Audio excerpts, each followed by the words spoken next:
একটি সুখী জীবনের জন্য আপনার পেলভিক ফ্লোর এবং কোর মাসলগুলোকে কার্যকরভাবে সংকুচন এবং প্রসারণ অর্থাৎ কন্ট্রাক্ট এবং রিল্যাক্স করতে সক্ষম হওয়া অত্যন্ত জরুরি। ব্রিথ ইন, রিল্যাক্স,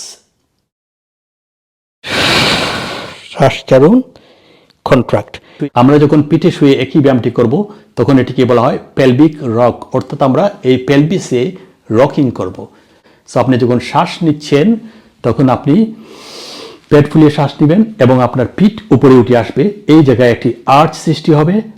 তারপর শ্বাস ছাড়ুন, আপনার পিঠকে ফ্লোরে প্রেস করুন এবং আপনার পেলভিক ফ্লোরকে উপরে তুলুন, নাভিকে মেরুদণ্ডের দিকে পুল করুন। Breathe in, relax, breathe out, press down, pelvic floor উপরে আসবে।